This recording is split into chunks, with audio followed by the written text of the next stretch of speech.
আসসালামু আলাইকুম। তুরস্কের ইস্তাম্বুল থেকে আপনাদের সাথে আছি আমি সরোয়ার আলম। ইরান যুদ্ধটা ট্রাম্প কেন করলেন? যতটুকু দেখা যায় আসলেই কি তাই ছিল এই যুদ্ধের পেছনের মূল কারণ? নাকি এই যুদ্ধের দীর্ঘমেয়াদী পরিকল্পনা আছে আমেরিকার? এই যুদ্ধ এখন প্রায় শেষ পর্যায়ে। জাস্ট নিজেদের মধ্যে একটা সমঝোতা বাকি। এটা ট্রাম্পের কথায় বোঝা যায়। ট্রাম্প বলছেন যে ইরান আমাদের কাছে যদি এখন অন্তত এই নিশ্চয়তাটা অফিসিয়াল ভাবে দেয় যে সে পরমাণু অস্ত্র তৈরি করবে না, তাহলেই আমরা একটা যুদ্ধবিরতিতে পৌঁছতে পারি। অর্থাৎ যুদ্ধবিরতি বা শান্তি চুক্তির যেই জায়গাতে এখন আসছে, সেখানে ইরান এবং আমেরিকার মধ্যে এর আগের যে চুক্তিগুলো ছিল সেটার কাছাকাছি একটা চুক্তিতে উভয় পক্ষ আসছে, মোটামুটি এটা বোঝা যায়।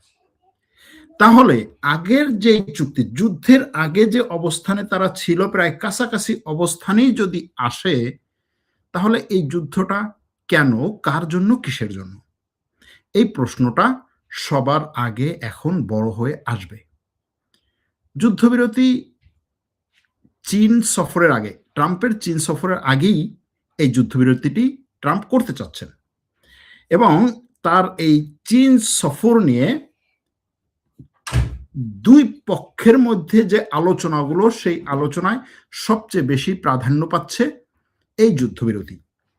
এখন এই যুদ্ধবিরতি বা এই শান্তি চুক্তি, যুদ্ধবিরতি তো চলছে গত 1 মাস ধরে, তো আসলে যুদ্ধ নাই। মাঝখানে একদিন ইরান আক্রমণ করলো, নতুন করে যুদ্ধ শুরু হবে এরকম একটা পরিস্থিতি, কিন্তু ট্রাম্প বলল না, আমি যুদ্ধ নতুন করে শুরু করব না।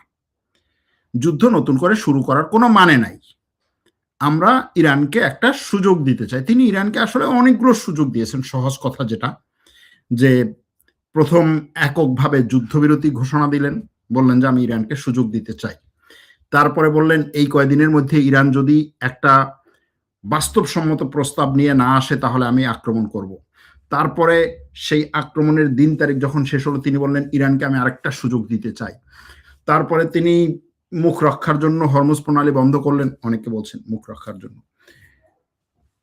সেটার পরে বললেন যে আমি ইরানকে একটা সুযোগ দিতে চাই। হরমুজ প্রণালী বন্ধের পরে তিনি কিছুদিন পরে শুরু করলেন প্রজেক্ট ফ্রিডম। সেটা শুরু করার পরে 2 দিন পরে সেটাকে স্থগিত করলেন, বললেন আমি ইরানকে একটা সুযোগ দিতে চাই। অর্থাৎ তিনি ইরানকে এই যে সুযোগ দিয়ে আসছেন কিসের জন্য? তার মুখ রক্ষার জন্য, একটা চুক্তি হোক। কিন্তু এখানে প্রশ্নটা হচ্ছে অন্য জায়গায়।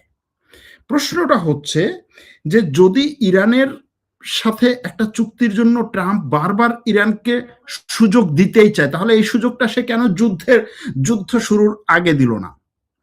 যদি তার মুখ রক্ষার জন্য সেই যুদ্ধের আগের মতো একটা চুক্তিতেই যেতে হয়, তাহলে কেন যুদ্ধটা শুরু করলেন? কারণ হিসেবে সবচেয়ে বেশি যে জিনিসটা সামনে আসে সেটা হচ্ছে নেতানিয়াহু চেয়েছে, ট্রাম্প আক্রমণ করেছে। নেতানিয়াহু অ্যাপস্টাইন ফাইল দিয়ে ট্রাম্পকে ব্ল্যাকমেইল করেছে। এটা তো সবার সামনে আসবে, সবার আগে আসবে। ভালো, শুধু কি তাই? আমেরিকা এই যুদ্ধটা কেন করলো? এই প্রশ্নের উত্তর খুঁজে আমাদের বের করতে হবে। যদি খুঁজে বের করতে না পারেন, তাহলে এর পরে যে ঘটনাগুলো ঘটবে, বিশ্ব তো আর এখানে থেমে থাকবে না। এরপরে অনেকগুলো ঘটনা ঘটবে। 1 বছরে ঘটবে, 1.5 বছরে ঘটবে, 6 মাসে ঘটবে, 2 বছরে ঘটবে। সেই ঘটনাগুলোকে বোঝার জন্য আপনার এই প্রশ্নের উত্তর খুঁজে বের করতে হবে। মাঝখানে একটা অ্যাড দিয়ে দেই। অ্যাডটা হচ্ছে, আমি সরোয়ার আলম, ফ্যাক্ট চেকিং করাই। ফ্যাক্ট চেকার হিসেবে এ পর্যন্ত প্রায় 1-150 ছাত্রকে ফ্যাক্ট চেকিং শিখিয়েছি। এখনো আমাদের ফ্যাক্ট চেকিং ক্লাসগুলো চলছে। যারা আমাদের ফ্যাক্ট চেকিং ক্লাসগুলোতে ভর্তি হতে চান, তারা ফ্যাক্ট চেকিং শেখার জন্য আন্তর্জাতিক খবর, বিভিন্ন ধরনের তথ্য, অনলাইনে দেয়া তথ্যগুলো যাচাই বাছাই করা এবং সেগুলো থেকে সঠিকটা বের করার যে উপায়, টেকনিক, সেই টেকনিকগুলো, সায়েন্টিফিক উপায়গুলো এবং বিভিন্ন ধরনের সফটওয়্যার বা বিভিন্ন ধরনের এটার ক্ষেত্রে যে টুলসগুলো ব্যবহার করা হয় সেগুলো টেকনিকগুলো শেখার জন্য আপনারা আমাদের এই ফ্যাক্ট চেকিং কোর্সে ভর্তি হতে পারেন। ভিডিওর ডিসক্রিপশনে লিংক দেওয়া আছে, সেখান থেকে আপনারা তথ্য পেতে পারেন এবং সেই লিংকে অ্যাপ্লিকেশনের ফর্মেরও লিংক দেওয়া আছে। অ্যাপ্লিকেশন ফর্ম পূরণ করে অ্যাপ্লিকেশন করতে পারেন। খুব দ্রুত আমাদের ফ্যাক্ট চেকিং কোর্সটি শুরু হচ্ছে। শেষ অ্যাড। এখন ট্রাম্প কেন যুদ্ধ শুরু করলেন? আচ্ছা, আমরা যদি ট্রাম্প ক্ষমতায় আসার পরে তিনি যে কয়েকটা কাজ করছেন সেগুলোকে যদি এই যুদ্ধের সাথে একটু মিলাই, অর্থাৎ বড় আকারে যদি আমরা ঘটনাটাকে দেখি, আমরা এক একটা ঘটনা বিচার বিশ্লেষণ করার সময় তিনভাবে দেখি ঘটনাটাকে। একটা হচ্ছে একেবারে ঘটনার ভিতরে ঢুকে ছোট পরিধির মধ্যে ঘটনাটাকে দেখি, যেখানে কি ঘটতেছে, যেমন ইরান যুদ্ধ এবং হরমুজ প্রণালীতে কি ঘটছে সেটা আমরা দেখি। আর একটা হচ্ছে এটার আরেকটু বড় পরিধি, আঞ্চলিক প্রভাব এবং আঞ্চলিক এটার পেছনের ঘটনাগুলো কি, আঞ্চলিকভাবে আঞ্চলিক দেশগুলো এবং আঞ্চলিক সম্পর্কের ক্ষেত্রে কি। আরেকটা হচ্ছে বৈশ্বিকভাবে বিশ্বের কোথায় কি ঘটছে সেটার সাথে এটার সম্পর্কটা কি। প্রত্যেকটা বড় বড় ঘটনাই এরকম ভাবে আমাদের বিশ্লেষণ করা দরকার। আসুন তাহলে একটু বৈশ্বিকভাবে এটাকে দেখি। ট্রাম্প ইরান যুদ্ধ শুরু করার আগে, সে ক্ষমতায় আসার পর পরে, এমনকি সে ক্ষমতায় আসার পর পরে না, সে ক্ষমতায় আসার আগেও বাইডেন প্রশাসনের সময়ও আমেরিকার সবচেয়ে বড় হুমকি হিসাবে দেখা হয়েছিল চীনকে। আমেরিকার জন্য সামরিক এবং পরমাণু হুমকি হচ্ছে রাশিয়া, আর আমেরিকার জন্য অর্থনৈতিক বাণিজ্যিক হুমকি হচ্ছে চীন। রাশিয়ার হুমকিটাকে ইউক্রেন যুদ্ধ দিয়ে আমেরিকা মিটিগেট করেছে। রাশিয়া এখন আমেরিকার জন্য হুমকি না, কিন্তু আমেরিকার বাণিজ্যিক সেক্টরের জন্য, আমেরিকার অর্থনৈতিক সেক্টরের জন্য চীন একটা অনেক বড় হুমকি হয়ে আছে এখনো। এটা শুধুমাত্র যে ট্রাম্প ক্ষমতায় আসার পরেই হয়েছে বিষয়টা সেরকম না। এখন এই যে ট্রাম্প ক্ষমতায় এসে এই হুমকিটাকে আরো বেশি সামনে এনেছে এবং সে বলছে পর্দা তুলে দাও, মনের পর্দা বড় পর্দা, পর্দা তুলে দাও। অর্থাৎ এই ডিপ্লোম্যাসির ক্ষেত্রে যে একটা পর্দার অন্তরালে আলোচনাগুলো হতো, পর্দার সামনে এসে হচ্ছে তোতা পাখির মতো কিছু কথাবার্তা বলে যেত, যেটা আসলে বাস্তবের সাথে মিল নেই, সেরকম কিছু কথা বলে আমাদেরকে কিছু মানে গতানুগতিক ধারার কিছু শব্দকে একত্র করে কিছু বাক্য দিয়ে আমাদেরকে শেখাতো, শোনাতো। ট্রাম্প বলছে এটার কোনো দরকার নাই, আমি উন্মুক্ত মাঠে খেলবো। এখন এই যে ট্রাম্প উন্মুক্তভাবে খেলবে, এটা খেলাটা শুধু ট্রাম্পের ছিল না, আমেরিকার ছিল। কি সেটা? চীনের বিরুদ্ধে এই বাণিজ্য যুদ্ধ আমেরিকা কিভাবে করবে। চীনকে ঠেকাতে হবে, বাণিজ্যিকভাবে চীনকে ঠেকাতে হবে। কারণ বাণিজ্যিকভাবে যদি আমেরিকা চীনকে ঠেকাতে না পারে, তাহলে আমেরিকার অর্থনীতি এবং সেই অর্থনীতির উপরে ভিত্তি করে যে আমেরিকার প্রভাব প্রতিপত্তি এবং আমেরিকার যে কি বলে বিশ্বকে কন্ট্রোল করার যে অবস্থান, সেটা নড়বড়ে হয়ে যাবে। এখন চীনকে ঠেকানোর জন্য ট্রাম্প প্রথমে কি করলো?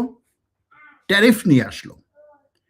ট্যারিফে যে কোনো দেশ বা ইউরোপ, অন্যান্য দেশ, এগুলোকে আমেরিকা যতটা না টার্গেট করেছে তার চেয়ে বেশি টার্গেট করেছিল চীনকে। ট্যারিফ যুদ্ধ কি এই যুদ্ধের চেয়ে কোনো অংশে অর্থনৈতিকভাবে একেবারে কম ছিল? কম ছিল না। সেটার প্রধান টার্গেট কে ছিল? চীন ছিল। চীনকে ঠেকানোর জন্য, চীনের কি কি জিনিসকে ঠেকানোর জন্য, চীনের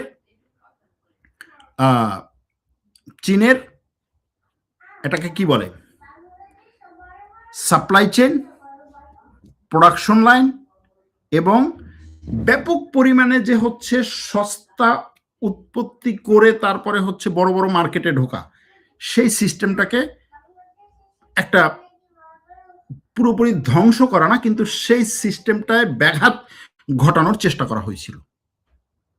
এজন্যই তো মূলত ট্রাম্পের এই যে ট্যারিফ যুদ্ধ।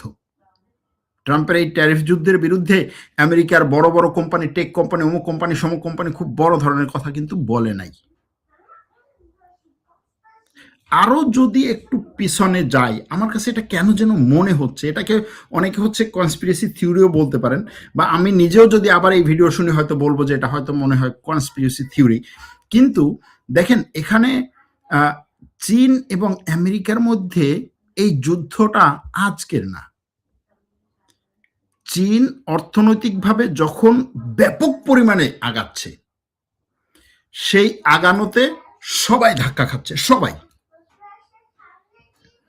আমেরিকা ধাক্কা খাচ্ছে, ইউরোপ ধাক্কা খাচ্ছে, অন্য যারা প্রোডাক্ট মানে উৎপাদন করতো সবাই ধাক্কা খাচ্ছে।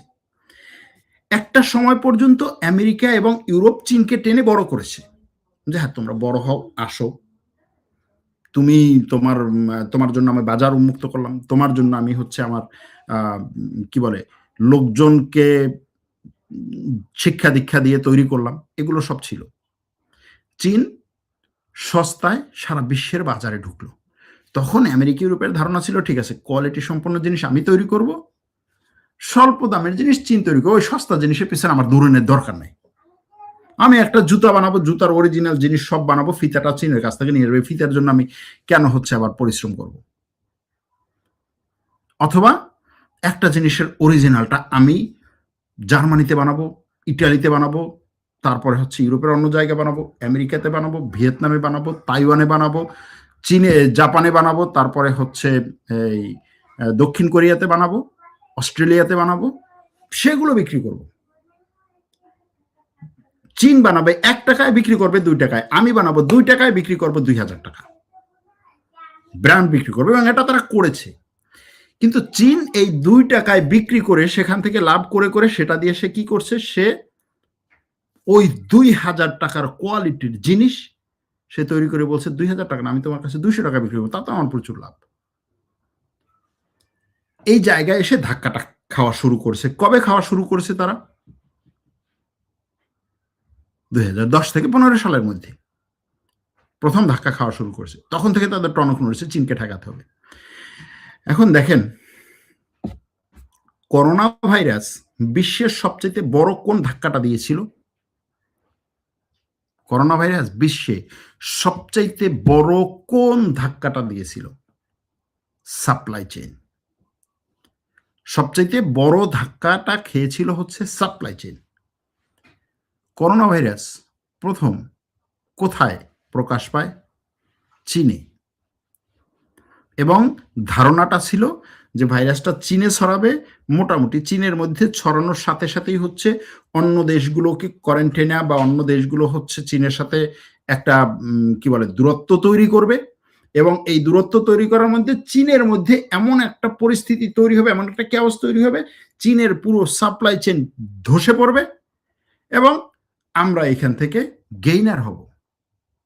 কিন্তু সেটা একেবারে প্রথম দিকেই, হয়তো এটা চীনের পরিকল্পনাও হতে পারে, প্রথম দিকেই জাস্ট যেখানে ছড়িয়েছে সেখান থেকে অল্প সময়ের মধ্যে দেশে বাইরে। নাইলে আপনি দেখেন চীনের একটা বাজারে ছড়ানো করোনা ভাইরাস চীনের পরপরই হচ্ছে মানে অন্য শহরে যাওয়ার আগেই সেটা দেশে বাইরে চলে যাচ্ছে। করোনা ভাইরাস চীনের অন্য শহরে ছড়িয়ে পড়ার আগে দেশে বাইরে চলে যাচ্ছে, এবং একই সাথে 3টা 4টা 5টা দেশে চলে যাচ্ছে, আপনি যদি সেগুলো ট্র্যাক দেখেন। অর্থাৎ যে পরিকল্পনাটা করা হয়েছিল, ওই যে চীনের একটা ল্যাব থেকে নাকি হচ্ছে বলা হচ্ছে যে ল্যাব থেকে এটা লিক হয়েছে, আবার বলা হচ্ছে সেই লিকের ক্ষেত্রে হচ্ছে পশ্চিমা অনেকগুলো কারসাজি আছে।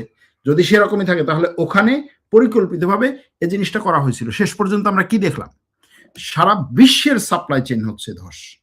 অর্থাৎ হয়তোবা এরকম হতে পারে যে চীনের সাপ্লাই চেইনটাকে এবং চীনের প্রোডাকশন সিস্টেমটাকে ধসে নামানোর পরিকল্পনা ছিল, কিন্তু পরবর্তীতে কাজ হয় নাই, রাখলাম ওটাকে এক কর্নারে।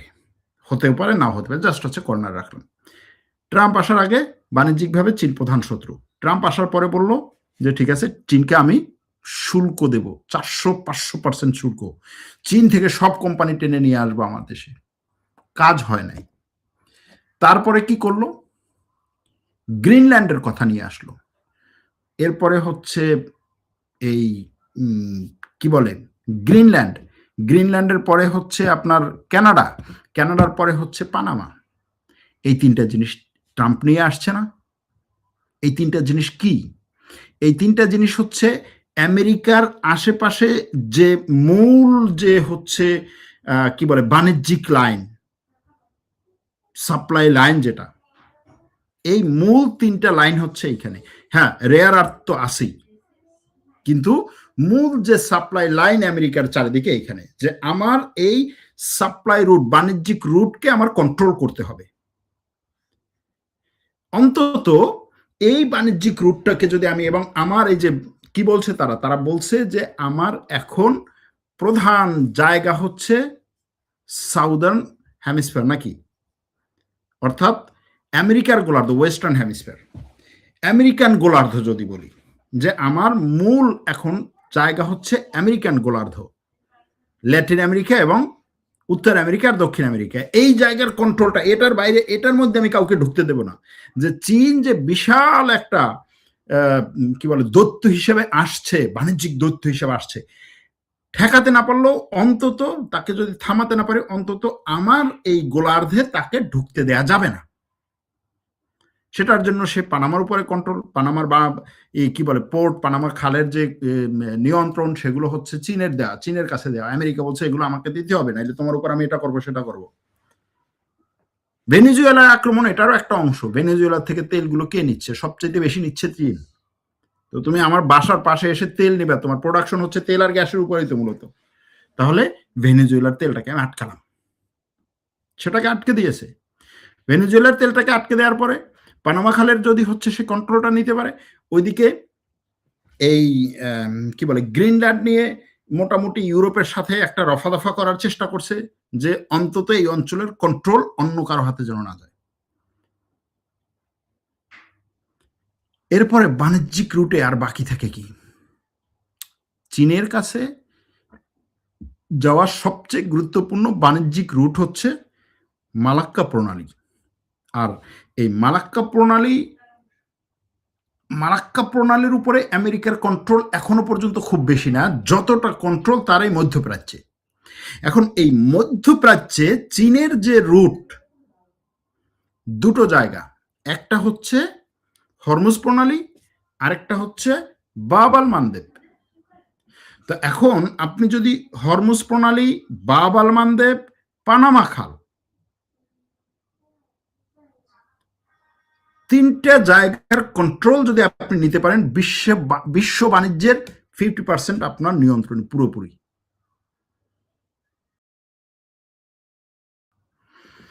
চীন এককভাবে যে বাণিজ্য করার চিন্তা ভাবনা করছে, আপনি জাস্ট হচ্ছে এগুলোতে শুল্ক দিয়ে দেবেন, যে এই প্রণালীগুলো বা এই খালগুলো তুমি যদি পার হতে চাও, চীনের জাহাজের উপর এত % পর্যন্ত, চীন থেকে আসা জিনিস এত % পর্যন্ত।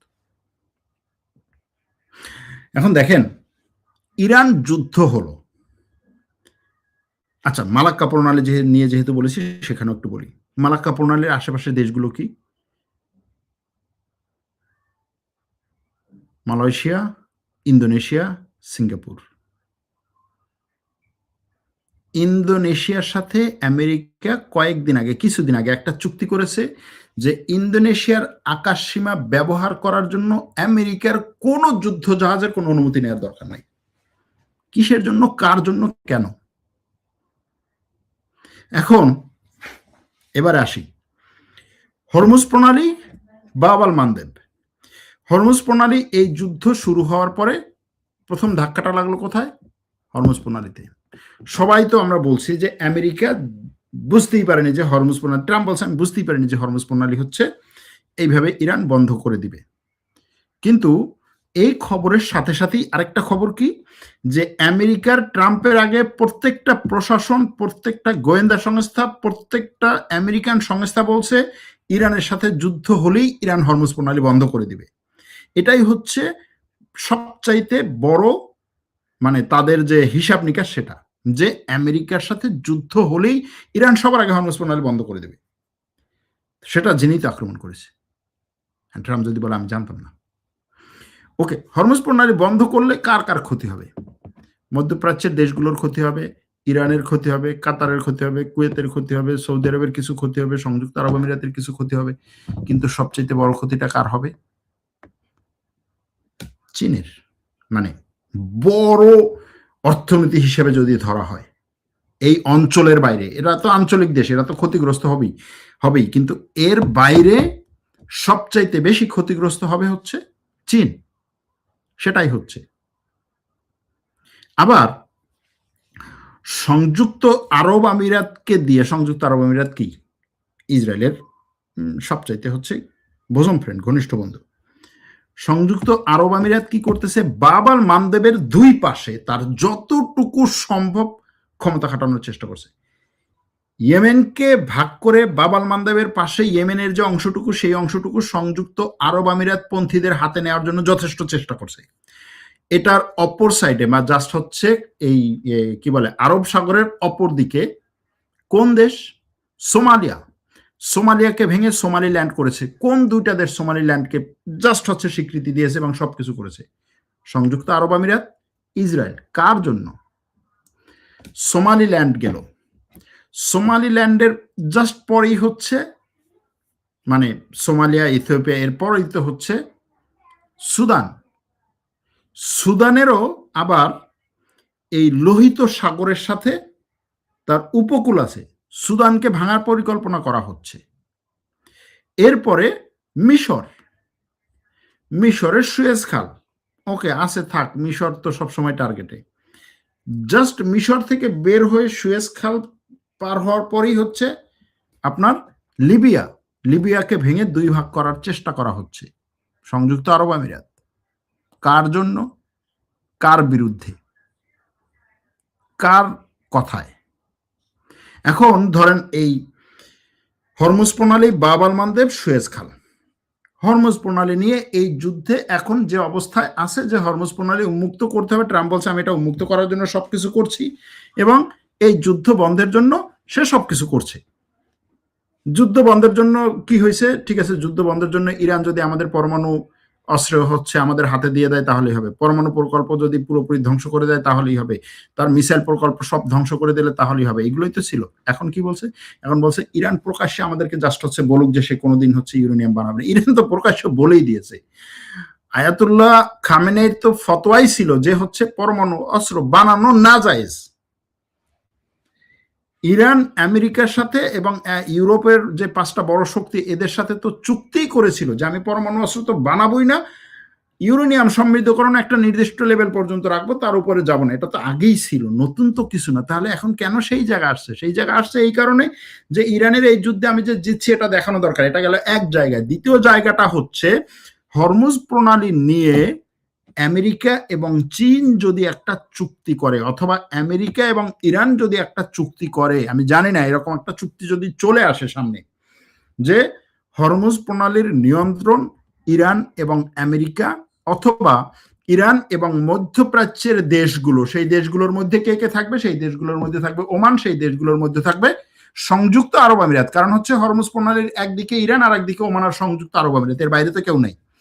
এই 3 দেশের একটা কোম্পানি বা 3 দেশের একটা জয়েন্ট ভেঞ্চার সংযুক্ত এই হরমুজ প্রণালীর কন্ট্রোল নেবে, এবং সেটা জাতিসংঘের অধীনে আন্তর্জাতিক যে সমস্ত সংস্থা আছে যারা এই জলপথকে নিয়ন্ত্রণ করা বা কন্ট্রোল করার জন্য আইন কানুন করে, তাদের অধীনে পরিচালিত হবে। যদি এরকম হয় তাহলে কি হবে? চীনকে এখান থেকে বের করে দেওয়ার চেষ্টা, অথবা চীনের এই রুটের উপরে কন্ট্রোল। তাহলে যুদ্ধটা যতটা না ইরানের বিরুদ্ধে, তার চেয়েও বেশি হচ্ছে চীনের বিরুদ্ধে। চীনের বাণিজ্যিক পথকে দেখেন, এখনো পর্যন্ত যত যুদ্ধ হয়েছে প্রায় সবগুলোই হচ্ছে অর্থনৈতিক এবং এই বাণিজ্যিক রুটগুলোকে কন্ট্রোল করার জন্য। বড় বড় যুদ্ধ যদি দেখেন, অর্থনীতিকে বাণিজ্যিক রুটগুলোকে কন্ট্রোল করার জন্য। যুদ্ধ শেষের যে চুক্তিগুলো হয়, চুক্তিগুলো আমরা দেখি যে হ্যাঁ, তোমার এই ভূখণ্ডের মধ্যে আমি যাব না, আমার ভূখণ্ডের মধ্যে তুমি যাবে না, আমাকে তুমি গুলি করবে না, আমি তোমাকে গুলি করবো না, এটা হচ্ছে সামনে আসে। কিন্তু আপনি দেখেন যে যুদ্ধ শেষ হওয়ার পরে সবচাইতে বড় বিষয় আসে এই যুদ্ধের অর্থনৈতিক ফলাফল, লাভ ক্ষতি কে কতটুকু নেবে, বাণিজ্যিক কোন জিনিস বা হচ্ছে খনিজ সম্পদের কোন জিনিস কে কতটা কন্ট্রোল করবে। এজন্য আমি কয়েকদিন ধরে বলে আসছি যে এই যুদ্ধের সমাপ্তি হবে ট্রাম্প এবং শি জিনপিংয়ের মধ্যে যে শীর্ষ বৈঠকটা হতে যাচ্ছে সেটার মাধ্যমে। তারা এইটার কন্ট্রোল নিয়ে উভয় পক্ষই চাইছে যে এটার কন্ট্রোলটা কার কাছে থাকবে, এখান থেকে কে লাভবান হবে, এখান থেকে কে কতটা বেশি সুযোগ নিতে পারবে, এবং ওই জায়গায় যার ক্ষমতা যতটা বেশি থাকবে। যেমন ট্রাম্পের ওখানে কি আছে, আমার সরাসরি হচ্ছে যুদ্ধ জাহাজ আছে, যুদ্ধের কারণে আমি ওইখানে যুদ্ধ জাহাজ বসিয়েছি। ইরান যেহেতু আমার সাথে মানছে না, আমি যুদ্ধ জাহাজ ওখানে বসিয়ে রেখেছি। আমার আইনের বাইরে গিয়ে কেউ হচ্ছে ওখান থেকে বেরোতে পারবে না। চীনের ওখানে কিছু আছে নাই, কিন্তু চীনের মিত্র বা চীনের ঘনিষ্ঠ রাষ্ট্র ইরান আছে। চীন মানেই হচ্ছে ওখানে ইরান, বা ইরান মানেই হচ্ছে ওখানে চীন আমেরিকার বিরুদ্ধে। যে কারণে এই আমেরিকা এবং চীনের যে বৈঠক, এই বৈঠকে তাদের সবচেয়ে বেশি কি নিয়ে আলোচনা, তারা বলছে বাণিজ্য নিয়ে, এবং এই বাণিজ্য নিয়ে আলোচনার কেন্দ্রবিন্দুতে থাকবে হরমুজ প্রণালী। হয়তোবা অদূর ভবিষ্যতে আমরা এরকমও দেখতে পারি যে হরমুজ প্রণালী থেকে যেই সমস্ত জাহাজ এই হরমুজ প্রণালী দিয়ে বেশি তেল নেওয়া আসা করে, সেই জাহাজগুলোর কোম্পানিগুলো কোন কোন দেশের, সেই কোম্পানিগুলো যেন হচ্ছে আমেরিকা পশ্চিমা বিশ্বের হয়, সেটার জন্য বেশি চাপ দেওয়া হতে পারে। এই মধ্যপ্রাচ্যের দেশগুলো যেন হরমুজ প্রণালী দিয়ে চীনের কাছে বেশি তেল গ্যাস বিক্রি করার চাইতে অন্য সব দেশের কাছ থেকে অন্য সব দেশের কাছে বেশি তেল গ্যাস বিক্রি করে, এটার জন্য চাপ দেওয়া হতে পারে। এরকম একটা কিছু হতে পারে, যে কারণে এই যুদ্ধটা দীর্ঘমেয়াদে আমেরিকা চীন যুদ্ধ। চীনের বিরুদ্ধে আমেরিকা এই মুহূর্তে সরাসরি যুদ্ধ করার পরিস্থিতিতে নাই বা করতেও চাইছে না। কিন্তু চীনের অর্থনৈতিক যে অগ্রগতি, অর্থনৈতিক যে উন্নতি, অর্থনৈতিকভাবে সে যে আমেরিকাকে পুরো হচ্ছে তার সিস্টেমটাকে সে যে ধাক্কা দিচ্ছে। আমেরিকার সিস্টেম কি, আমেরিকা ছিল একটা সময় পর্যন্ত হচ্ছে আনকন্ট্রোলড এবং অপ্রতিরোধ্য একটা শক্তি। সোভিয়েত ইউনিয়ন তো আমেরিকার বিরুদ্ধে মানে ধারণার মতো কোনো শক্তি ছিল না।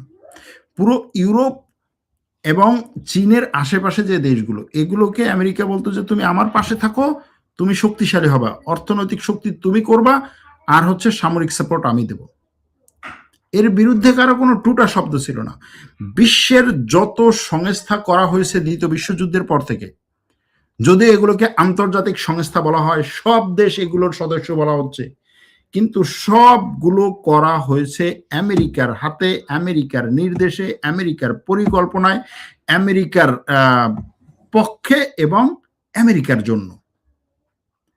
আমেরিকা যেই সংস্থাটাকে দেখেছে যে এই সংস্থাটা এমন ভাবে করলাম যাতে প্রত্যেকটা দেশ আটকা পড়ে, আমি সহ, সেই সংস্থার ওই চুক্তিতে সবাই স্বাক্ষর করেছে, কিন্তু সে স্বাক্ষর করে নাই।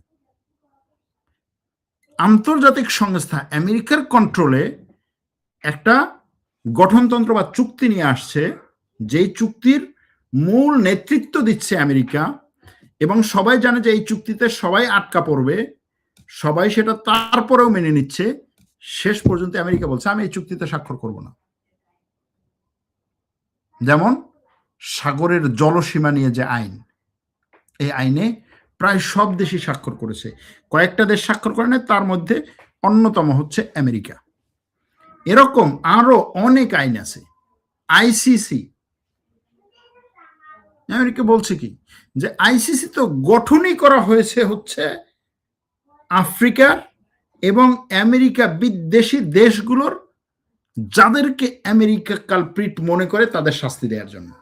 তো এটাকে আমার মানার এবার দরকার কি, আর এটার কনভেনশনে আমার মানে স্বাক্ষর করার এবার দরকার কি? আন্তর্জাতিক গণহত্যা কনভেনশন সে নাই এটার মধ্যে। আপনি তাকে যেটা যেটা দিয়ে আটকাতে পারবেন সেগুলোতে সে নাই। অর্থাৎ সে তার নিজের মতো করে একটা বিশ্ব ব্যবস্থা তৈরি করেছিল বাণিজ্যের জন্য, সামরিক শক্তি ব্যবহার করে, অর্থনীতিটাকে কন্ট্রোল করে। সেটার বিরুদ্ধে রাশিয়া হুমকি হয়ে দাঁড়াতে পারে নাই। রাশিয়া জাস্ট হচ্ছে রাশিয়ার আশেপাশে আমেরিকার যে মিত্র রাষ্ট্রগুলো ছিল তাদের জন্য সামরিক দিক থেকে হুমকি ছিল। সেই হুমকিটাকেও ইউক্রেন যুদ্ধের মাধ্যমে যথেষ্ট পরিমাণে দুর্বল করেছে। এবং রাশিয়ার অর্থনীতি যে ভঙ্গুর বা অর্থনীতি যে দাঁড়াতে পারে না, রাশিয়া তো আর হচ্ছে বিশ্বের কি বলে অর্থনীতির ভান্ডার না। হ্যাঁ ঠিক আছে, তেল গ্যাসের জন্য, ইউরোপের তেল গ্যাসের জন্য রাশিয়া একটা বড় জায়গা, কিন্তু পুরো বিশ্বের যে প্রোডাকশন, বিশ্বের যে উৎপাদন, সেটার খুব বড় একটা অংশ রাশিয়ার না, সেটার খুব বড় একটা অংশ হচ্ছে চীন। দেখেন চীন কিভাবে এই বিশ্বের বাণিজ্যটাকে ধ্বংস করার জন্য নেমেছে। আপনি চীন থেকে একটা প্রোডাক্ট কিনে নিয়ে আসবেন, বাংলাদেশের অনেক ব্যবসায়ীদের সাথে কথা বললে বলা যায় যে ভাই আমরা একটা পণ্য, একটা প্রোডাক্ট যেই টাকায় উৎপাদন করি, জাস্ট হচ্ছে সবকিছু নিয়ে উৎপাদন করা পর্যন্ত যেই খরচ, সেই খরচে সে বিক্রি করতেছে। মানে আপনি উৎপাদন পর্যন্ত খরচ করলেন, যে এটার জাস্ট হচ্ছে প্রোডাক্টটা বের হতে খরচ হয়েছে 5 টাকা, এটা জাস্ট পুরো খরচ, আপনার লেবার খরচ, তারপরে হচ্ছে ম্যাটেরিয়ালসের খরচ, মেশিনারিজের খরচ, ইলেকট্রিক খরচ, কারখানার খরচ, সব কিছু দিয়ে 5 টাকা। এখন আপনি এটার উপরে তো লাভ করবেন, 1 টাকা হলেও তো আপনি লাভ করবেন, 5 টাকা হলে লাভ করবেন, 2 টাকা হলেও তো আপনি লাভ করবেন। এখন চীন ওই একই প্রোডাক্ট বিক্রি করতেছে হচ্ছে 4.5 টাকায়, আপনি লাভ করবেন কিভাবে? এখন প্রশ্ন হচ্ছে যে এটা কিভাবে করে।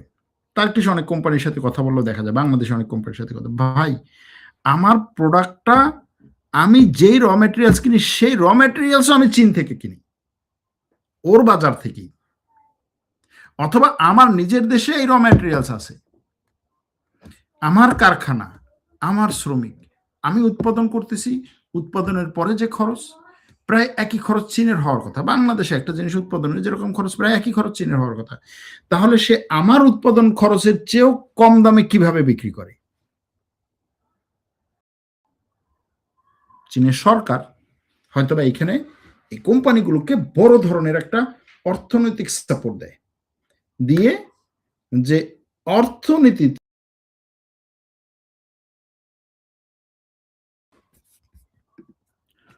অর্থনীতিতে বা বাণিজ্যে আমার বিরুদ্ধে যেন কেউ না দাঁড়াতে পারে। আমার কথা শোনা যাচ্ছে?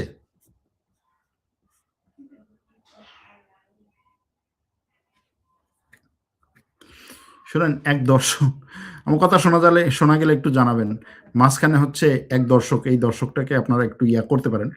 উনি বহুদিন ধরে উনি এবং হয়তো এরকম আরো কয়েকজন লোক করতেছে যে সারা ভাই ইমাম মেহেদী নাকি, আপনি ইমাম মেহেদীর লোক, তারপর ইমাম মেহেদী আসছে আপনি জানেন কিনা, তার সম্পর্কে আপনি কেন কিছু বলেন না, তারপরে হচ্ছে আপনি তার প্রতি এত নাখোশ কেন, এত কেন? এই লোকগুলো আসলে কোত্থেকে আসছে আমি জানি না। আপনারা জাস্ট হচ্ছে ওনার এই প্রশ্নটার উত্তর আমার পক্ষ থেকে দিয়ে দিন। যা হোক, যে জায়গাতে ছিলাম, যে আমি অন্য সবার বাণিজ্যটাকে নষ্ট করে এককভাবে বাণিজ্যিকভাবে কন্ট্রোল করব, এরকম একটা অবস্থা, এরকম একটা পরিস্থিতি। ভাই বাংলাদেশের নর্মাল কোম্পানিগুলো পর্যন্ত হচ্ছে চীনের বিরুদ্ধে টিকতে পারছে না, কিভাবে সম্ভব? তো সে এই যে বাণিজ্যিক যুদ্ধ শুরু করছে, এটার বিরুদ্ধে লড়াই করার মতো কেউ নাই। ইউরোপ তো অলরেডি স্যারেন্ডার করেই ফেলছে যে ভাই চীন তোর কাছে আমি স্যারেন্ডার, আমার কিচ্ছু নাই। ইউরোপের কোম্পানি বন্ধ হয়ে যাচ্ছে, কোম্পানি বন্ধ হয়ে যাচ্ছে। যে ইউরোপ ছিল যে আমি সবচাইতে হাই কোয়ালিটি প্রোডাক্ট তৈরি করব এবং প্রশ্নহীনভাবে, কোনো প্রশ্ন ছাড়া আমার কাছ থেকে এই প্রোডাক্টগুলো বিশ্ব কিনবে, আমি যেই দাম বলবো সেই দামে কিনবে, আমি ব্র্যান্ড বিক্রি করব। চীনা এসে বলছে গুল্লি মারি তোমার ব্র্যান্ডের, তুমি কিসের ব্র্যান্ড বিক্রি করবে, কিসের, ওই একই ব্র্যান্ড একই কোয়ালিটির জিনিস আমি অর্ধেক দামে বিক্রি করবো বিশ্বের কাছে। ধরা খেয়েছে, ধরা খেয়েছে ইউরোপ। এখন বলছে আমি ফ্যাক্টরি বন্ধ করছি, আমি ফ্যাক্টরি বন্ধ করে দিচ্ছি। সম্ভব না। কে দাঁড়াবে ইউরোপের পাশে? আমেরিকা? সম্ভব না। এই সমস্ত দেশের নিজের এই প্রোডাকশন ফ্যাসিলিটি যদি বলেন, তার হচ্ছে এই যে উৎপাদন সেক্টর বলেন, এটাকে আবার ঢেলে সাজাতে হবে, নতুন করে ইয়া করতে হবে। এখানে জাস্ট একটা কথা বলি, সেটা হচ্ছে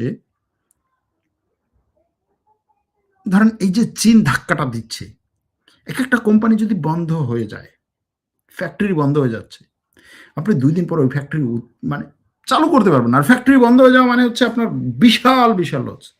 বিশাল, বিশাল লস। আপনি ওই মেশিনারি দিয়ে কটকটি খাবেন? সে এই কাজটা করতে যাচ্ছে। ট্রাম্প এইটার বিরুদ্ধে যুদ্ধ করছে, সহজ কথা যেটা। এখন বলবেন যে ভাই আপনার কথা শোনার পর তো মনে হয় যে ট্রাম্পের এই যুদ্ধে আমাদের ঝাঁপাই পড়া দরকার, আমাদের জিহাদ করা দরকার। বলতে পারেন। কিন্তু এই যে বড় পিকচারটা, এটা দেখা দরকার। এই বড় পিকচারটা দেখা দরকার এবং এইখানে যে যুদ্ধটা শুধুমাত্র হচ্ছে ওই জায়গায় মানে মুসলিম, খ্রিস্টান, ইরান, আমেরিকা, ইরান, ইসরায়েল, এতটুকু না।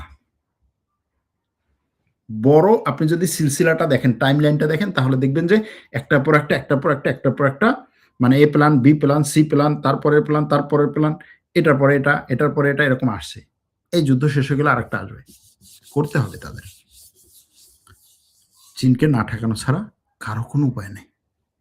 অন্তত এই বাণিজ্যিক দিক থেকে। এটাই বলছি। আজ এখানে শেষ করছি।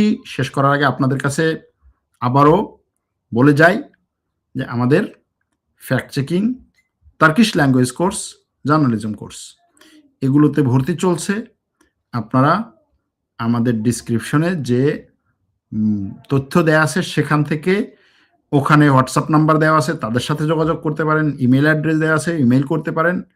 অথবা সরাসরি ওইখানে যে ফর্মের লিঙ্কটা দেয়া আছে, অ্যাপ্লিকেশনের লিঙ্ক দেয়া আছে, সেখান থেকে আবেদন করে ফ্যাক্ট চেকিং কোর্সে ভর্তি হতে পারেন। আজ তাহলে এখানেই রাখছি। ভালো থাকবেন, সুস্থ থাকবেন। আল্লাহ হাফেজ।